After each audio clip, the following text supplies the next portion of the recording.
तर मंडळी, आपण आज या 2022ला गडावरून जिथून रिद्धी सिद्धी उचलली होती, आईनं दिली वाचसिद्धी, ते आपल्या पठारावरच्या देवांनी जी व्यवस्थित करून ठेवले. आज 2.5 वर्ष मला काय जाता आलं नाही, पण आज कसं होते काय, मी चढतोय आणि गवताचं वज आणायचं एक, कारण चाऱ्याची फार वाईट परिस्थिती आणून ठेवली माझ्यावर. म्हणून 5-25 पेंड्या वरच्या ठाणावरून घेऊन यावत कापून, अशा प्लॅननुसार मी आता चाललेलो आहे. खिंडीत आलेलो आहे. हे मस्त झाड बघू शकता माझं स्टायलिश. आणि वर गेल्याच्या नंतर बाकीचा व्हिडिओ पूर्ण करू, बघू कसं होतं काय. थोडा वर जाऊन इथे या खिंडीतून वर जाऊन मी शॉट दाखवतो, म्हणजे आपल्या नंदाळ्याचा सीन आहे हे तुमच्या लक्षात येईल. नंदाळ्यावर चाललो आहे मी, तिथून गावात कापून आणायचे.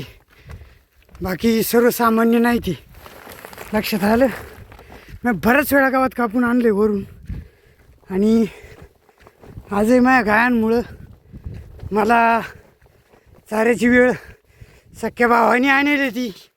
ती काय अशी तशी नाही आणली, लय वाईट वेळ आणली. बघू. बरंच जवळ आलेलो आहे. अनिल बेंद्रे माझे मित्र, संतोष भोसले, माऊली पवार आप्पा, एन.डी. सर, हा व्हिडिओ लय महत्त्वाचा होणार आहे. लुईस, आकाश, महेश देशपांडे, संजय देवकदे, संजय भोसले, सगळ्या मित्रांना अरुण देवरामचा साष्टांग दंडवत. गावात कापायला वर आलेलो आहे. आणि तसंच आपलं वरचं जे शक्तिपीठ आहे त्याचं आपल्याला हे बघायचे. तर आपण वर चढणार आहे. अर्धा तासात मी वर चढल. अर्धा तास नाही लागायचं, 20 मिनटात मी वर चढल आणि मग पुढचा व्हिडिओ पूर्ण करीन. असा हा नंदल आला. आणि हे बघा, हीच ती देवीची रिद्धी सिद्धी असते. देवी कुठल्याच माणसाला मोकळं सोडीत नाही. कुठे जाऊ त्याच्या मागे त्या शक्त्या पाठवती. ही जड शक्ती आहे. आणि हा माझा नंदाला आहे बाबा. हा सर्वसामान्य डोंगर नाही आहे. आणि या नंदलालाच्या कृपेने आणि कितीतरी वेळा गावात कापायला आल्यामुळं, कल्की नारायणाने भरपूर कष्ट केल्यामुळं त्याला ही रिद्धी सिद्धी आईच्या कृपेने प्राप्त आहे. नाही तर कोणाला कुठेही जन्म द्यायचा आणि सोडून पळायचा असं नाही आहे. ते लय कठीण आहे, अतिशय हार्ड वर्क आहे तो. आणि माझ्या पठारावरचे जे देव आहेत त्यांनी मला ही शक्ती जागी करायला भरपूर साथ दिली.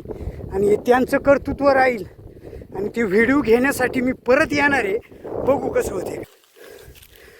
ही माझी विसाव्याची जागा. इथे बघू कसं होते काय. गावात तर यावर्षी अजिबात नाही आहे कापायला खाली. वर तर भेटलं नशिबानी तर बघू. जरा विसावा घेतो आणि मग पुढचा प्रवास सुरू करतो. आपण नंदाळ्याच्या जवळ आलो यात. काही झेंडे आपले कड्यावर फडफडतात. एकलव्य समाजाने दरवर्षी सालाबादप्रमाणे इथं जे वर कड्यावर झेंडे उभं करतात ते आहेत. तिकडून यावं लागत होतं आपण, पण आपल्याकडे वेळ नाही. गावात काही 20-25 पेंड्या न्यावा अशी अपेक्षा असल्यामुळं इथून सुळकी आपली अशी दिसती. माझं अचूक शिवलिंग प्रकृतीच्या अरे थांबा जरा बरं का. प्रकृतीच्या पृथ्वीच्या ह्याच्यात नाजूक पद्धतीत माझं शिवलिंग डामाडवलं. ते याला कृपा आहे माझ्या नंदाळ्याची. थांबा, आपण आलो आहे जवळ. गाय करू नका, वर जाऊ द्या मला. नंदाळा गडाच्या जवळ आपण येत आहे. आणि वर चढत आहे अर्जुन देवराम नेहे. लक्षात घ्या, अरुणाचा इतिहास ह्या नंदाळ्यावर कायम राखला जाईल. कारण मित्रांनो, एवढं सोपं नाही. त्याच्यासाठी खास कष्ट करावं लागत यात. आणि पठारावरल्या माझ्या ठाकरांना कुठं अनुग्रह घ्यायला जायची गरज येणार नाही. त्यांनी असं सुंदर छोटंसं वेलकम टू मंदिर माझ्यासाठी ओके केले. ही लय मोठी पुण्य आहे बाबा हो. ही काय बारीक सारीक पुण्य नाही. पोचला अर्जुन.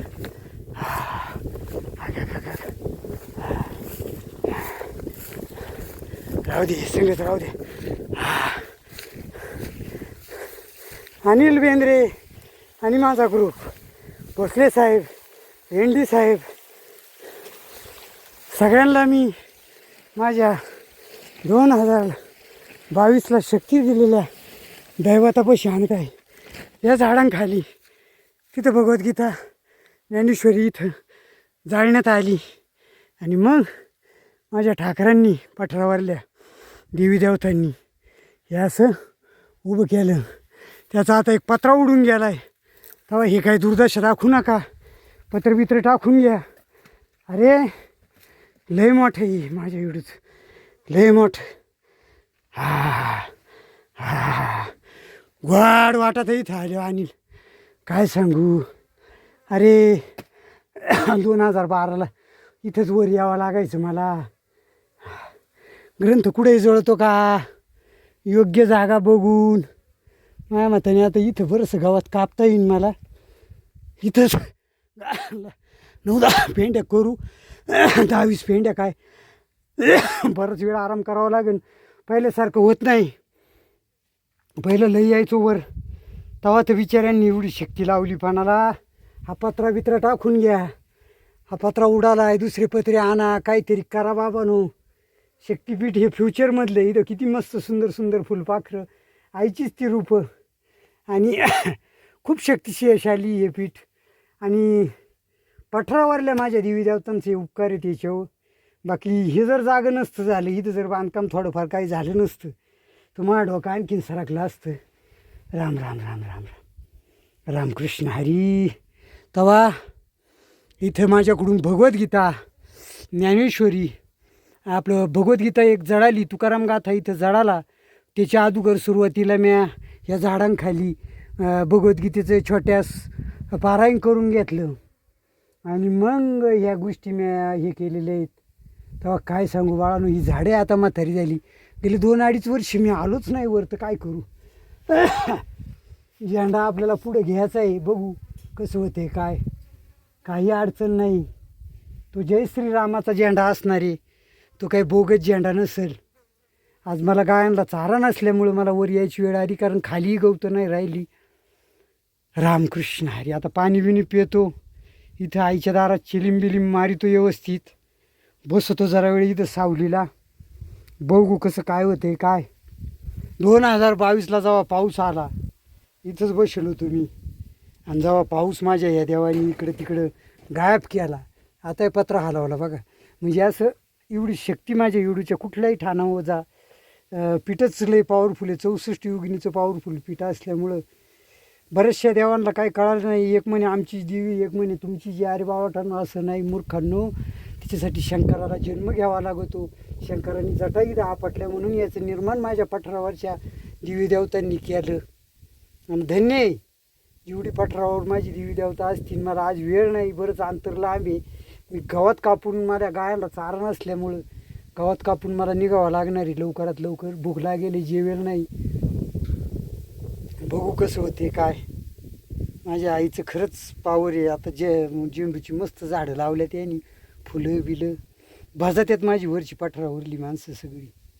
पण अजून भाजावा त्यांनी, त्यांना खाली यायची गरज नाही. वरच त्यांचं सगळं गोकुळ करेल. या नंदलाला पाडावं, पुढं भविष्यात याची बरीचशी सुधारणा करावा अशी माझी अपेक्षा आहे. बघू कसं होते काय. रामकृष्ण हरी. तेव्हा हा व्हिडिओ सगळ्या ग्रुपला, माझ्या आईच्या ह्या पावरवरच्या ठाणावरचा सगळ्या ग्रुपला फॉरवर्ड व्हावा आणि ग्रुप सशक्त जागृत व्हावा अशी शिवरायांची, म्हणजे माझी अपेक्षा आहे. तेव्हा बाबांनो सोपं नाही, शिवजन्म एवढा सोपा नाही, त्याला स्ट्रगल आहे. आता इथं आलो आहे पण 5-25 पेंड्या कापून मग खाली त्या लुटून बोखंडीवरचं घेऊन जावं लागणार आहे. बरंच पूर्वी मी काही वर्ष वर यायचो, गवतं कापून यायचो. बऱ्याच वेळा घटना घडलेल्या आहेत माझ्याबरोबर वर यायच्या. बघा किती मस्त पाखरं इथं साथ घालतात, फुलपाखरंही मस्त ड्वीट करतात. पहा बरं मस्त असं कलर बेरंगी, रंगी बेरंगी, अजब दुनिया आहे बाबांनो. तेव्हा महाराष्ट्रात कुठलंच असं ठाण नाही का ते पॉवरफुल नाही, सगळी ठाणं पॉवरफुल आहेत. फक्त संस्कृतीला समजून घेणं काळाची गरज आहे. आणि हा मृत्यूलोक आहे, मला म्हणायचं एवढंच आहे, मृत्यूलोक असल्यामुळं प्रारब्धाच्या पुढं जाता येत नाही. पडद्याच्या आत देवी देवतांचा निवास आहे. आत्मजगत फार सूक्ष्म भाषेने संवाद साधतं आणि तेव्हा त्या गोष्टी जागृत होतात, बोगस नाही आहे. ह्या पठारावरल्या माणसांनी हे काय आत्ता उभं नाही केलं, 5-6 वर्षापूर्वी त्यांची जागृती झाली तशी पिंडांमध्ये त्यांनी ती एक दशा दाखवून हे केलं येडवाकडे बिचाऱ्यांनी. पण अजून त्यांनी वर्गत काढून पुढं बघू, भविष्यात माझ्याकडे पैसे आले तर इथं खर्च करणार मी. नंदालालाची पाटी इथं लिहून ठेवणार, यात्रेला भाविक आल्यावर नंदाला नाव, डोंगराला त्याचं नामकरण करून बघू कसं होते काय. तेव्हा हा व्हिडिओ इथंच मी थांबवतो. पुढचं माझा संकटाचा प्रवास गावात कापावा लागणार आहे आणि बरेचसे राडे आहेत इथून फिरून आणि मग गवताचं वजं खाली न्यावं लागणार आहे. तेव्हा आता बस करतो. रामकृष्ण हरी बोला, पुंडलिका वरदेव हरी विठ्ठल, श्री ज्ञानदेव तुकाराम.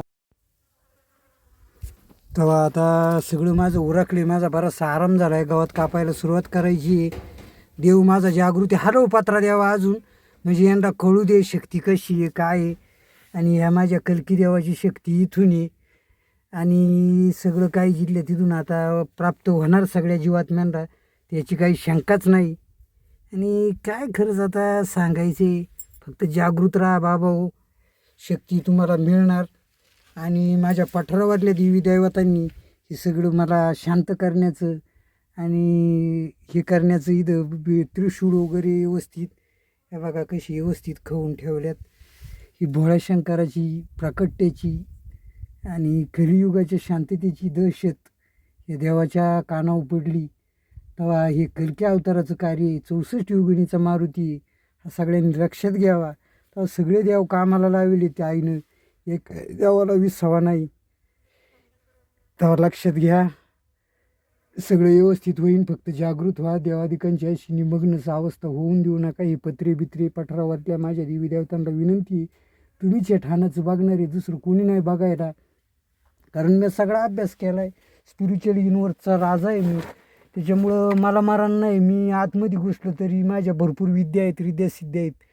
मी कंचाई जीव घेऊन, कंचाई रूप घेऊन मी माझी इडू, आम्ही इथंच आमचा निवास पुरातन काळातला आहे.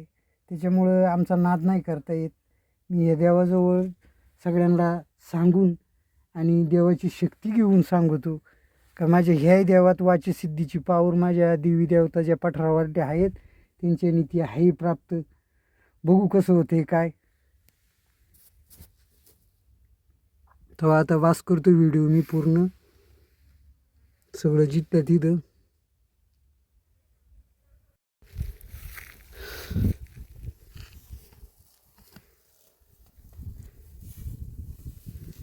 तेव्हा संघर्ष लय मोठा आहे बाबा हो. ह्या गाया चरात्यात म्हणजे खडं धरेल यांनी, यांना काही रुपये का फक्त पोट भरायचे, यांनी नंदाळाच ठेवला नाही आमचा. गावातच खाली कापाया नाही तेव्हा काय आणि त्यानं आणून सोडीच्यात बिचाऱ्या की बारकं कार वाटतं पार चमकून गेले. पण आता काय पोटासाठी नाचते मी, परवा कुणाची. गवताचं वजं खाली आलंय तेव्हा सगळं बाबांनो जिथं तिथं करावं लागत, सोपं नाही आहे दूधधंदा. मधल्या एजंटांना काय कमिशन खायचं, कधी त्यांच्या मनाने 4 रुपये खायचं तर कधी 7 रुपये.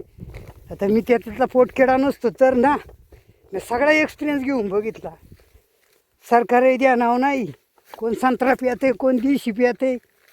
तर काय ज्याच्या त्याच्या परी जो तो शहाणा झाला. आणि आजचे दिन आहे गे, काचे आजचे दिन आहे गे. 2014ला सरकार दिले मोदीच्या ताब्यात, घरकुलाचं काम हातात घेतलंय म्या. हां आणि भाऊनं पार बुंगा करून टाकला का आता युद्ध करायला पाहिजे झक मारायला इथं जीव जगाच्यात कसं मार त्यांच्या वेळ काय आली युद्ध थांबव पहिले ती घाण घाण सगळं काही करून ठेवले पब्लिक सर्वसामान्य हातातली कोणालाच काही कळाना मोठी लोक जरी असलं तरी पण मेले अमर होते ना आत्मा अमर नाही का गाडवून तर जाऊ दे आता काय लय बोलण्यात मजा नाही वजापाशी आलोय आणि वजा आता उचलून